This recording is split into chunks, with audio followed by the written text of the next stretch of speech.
She wrote in her journal that night. I almost gave the dog away today.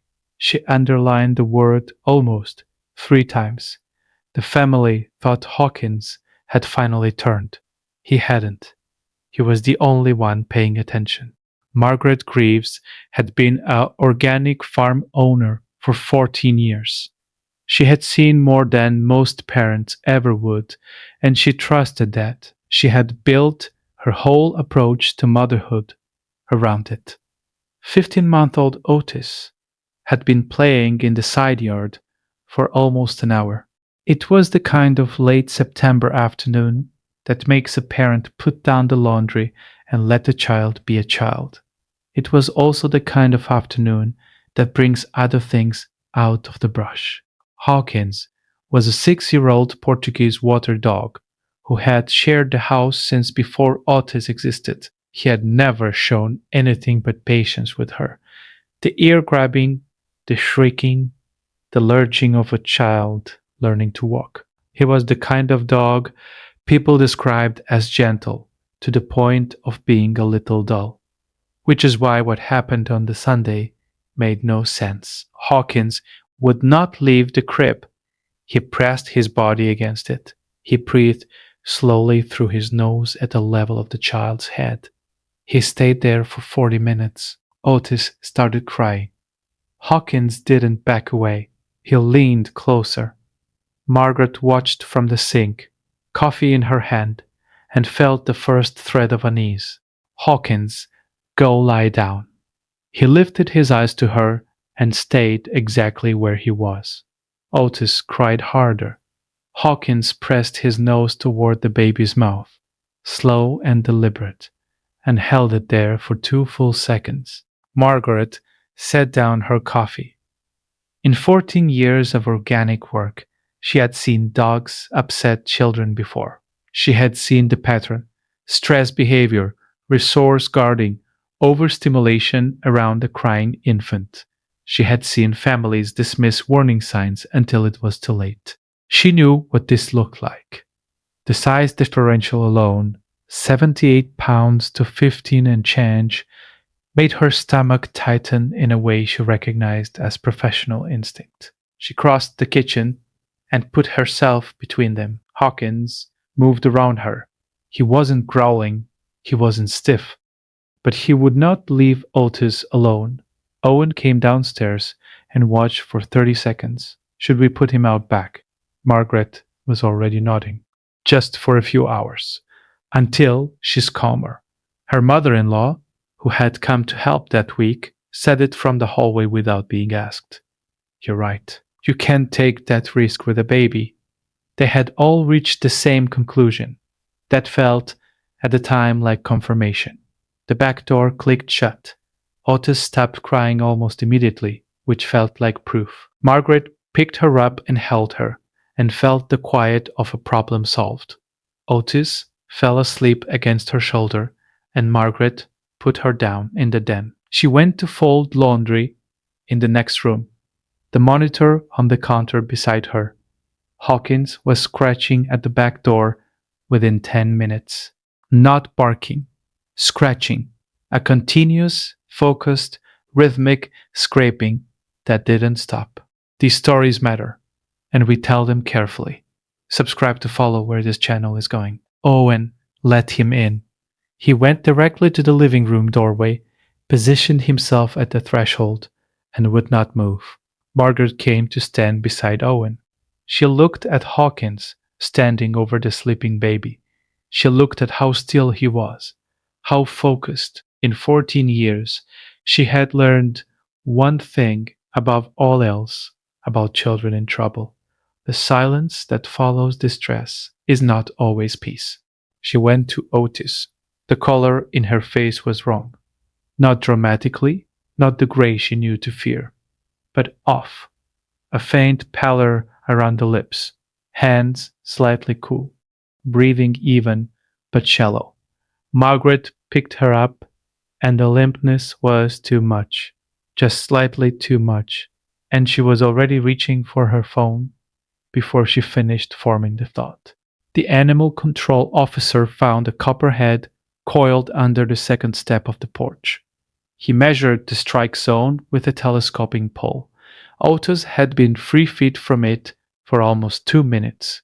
Portuguese water dogs detect the scent of a viper at a distance that exceeds human visual range on every species we have ever tested, said Dr. Marigold Granger, a pediatric emergency physician with 18 years on this exact problem. Your dog was not blocking the path because he was anxious. He was blocking the path because he had identified a threat species. A child of that age has approximately a 6% fatality risk from the bite of the snake we recovered. He saved her the moment he refused to let her step forward. Tell us about the moment your pet protected your family in a way you didn't understand at the time. The comments here are a record of these moments. The mother sat with that for a long time. The face pressed to Otis's mouth each morning, not aggression, breath detection. The refusal to leave after every correction, not defiance, an alarm that couldn't turn itself off.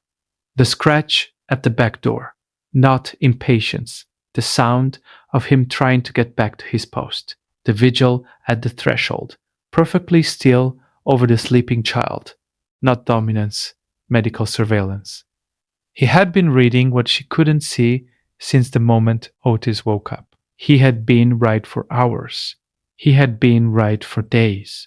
The only thing he had not been able to do was tell her in a language she would have understood the first time. These stories belong to families who almost lost everything. If you want more, subscribe. We are not running out of them. They drove home in the dark. Otis was stable, drowsy, wrapped in a hospital blanket. Owen carried her inside. Margaret opened the back door. Hawkins came in without drama. He walked to where Owen had set Otis down and lay close beside her, the full length of his body against her side. He did not perform relief. He did not announce his return. He went back to the post he had been pulled away from. He put his chin on his paws. He watched. The next story will ask a different question. What does a cat know about the newborn that nobody else does? Margaret sat on the floor across from them. She didn't reach for her phone. She didn't move to the kitchen. She watched the slow rise and fall of her daughter's chest and the dog's chin, resting level on the floorboards, his eyes still open, still watching the way they had been watching all day. She thought about that for a long time afterward. The dog had been doing the job the entire time. He had been doing it for hours before she was awake. He had been doing it for the 4 days the child had been sick. He had been doing it the way every animal in every house has been doing it for as long as there have been animals in houses, which is to say, longer than the family had been alive, longer than the breed had been recognized, longer than the country the house stood in had been on a map. The dog did not know it was extraordinary. The dog knew it was Tuesday. The husband sat on the floor across from them. He did not speak for a long while. When he finally said something, it was not about the dog, and it was not about the doctor. It was about himself. He said he was sorry. He said it once. He did not explain. The dog watched him with the kind of attention that has no human equivalent, the attention of an animal who has finished his job and is waiting to see if the humans understand what the job was. They did not fully. They never would. But they understood enough to keep him in the house. They understood enough to never raise the question again. Later, when the child was old enough to ask questions about the photo on the refrigerator, the one of the dog asleep at the foot of the crib, the mother would tell a version of the story. She would leave out the worst parts. She would leave in the part about the dog. The child would learn the dog's name before her own. The child would learn what loyalty looked like before she learned what danger was. That order of learning matters more than any household in the country knows. The doctor's voice on the phone the next week was the same calm voice it had been at the hospital. The follow up numbers were normal. The follow up scans were clean. The medication was working. None of this would have mattered without those first 40 minutes. And the doctor said so, in the kind of plain language doctors save for the families they know will remember it. She said, "The dog gave you the time we needed. Time was the only thing we needed." The mother wrote that sentence down in her notebook and underlined it. The dog did not change after that. That was the part nobody expected. The family braced for a different animal, a more anxious one, a more attentive one, a hero version of the dog who would carry the story in his body. He did not. He went back to lying in the spot by the door he had always lain in. He went back to barking at the mail carrier the way he always had. He went back to leaving wet nose prints on the inside of the back window. He did not perform what he had done. He just kept doing it, which was the whole point. The fire marshal called 2 weeks later with a final report. The carbon monoxide reading had been at the level that produces unconsciousness within 90 minutes of sustained exposure. The repair on the furnace had cost less than $400. The family had a new detector installed the same day, hardwired with a battery backup, with a smart home alert. They installed 3 of them. They did not feel safer. They felt, for the first time in their lives, that the only system in the house they fully trusted was the one with 4 legs and brown eyes and a slight limp from an old injury. On a Saturday in November, the grandmother came to visit. She watched the dog and the child for a long time before she said anything. When she finally spoke, it was the kind of sentence old women say once when they are sure. She said, "He has the eyes of a dog who has done his work." She did not explain. She did not need to. The mother nodded, and the dog, who was lying on the rug between them, exhaled the slow exhale of an animal whose job is being witnessed by a human who finally understands what the job is. On a Saturday in November, the grandmother came to visit. She watched the dog and the child for a long time before she said anything. When she finally spoke, it was the kind of sentence old women say once when they are sure. She said, "He has the eyes of a dog who has done his work." She did not explain. She did not need to. The mother nodded, and the dog, who was lying on the rug between them, exhaled the slow exhale of an animal whose job is being witnessed by a human who finally understands what the job is. On a Saturday in November, the grandmother came to visit. She watched the dog and the child for a long time before she said anything.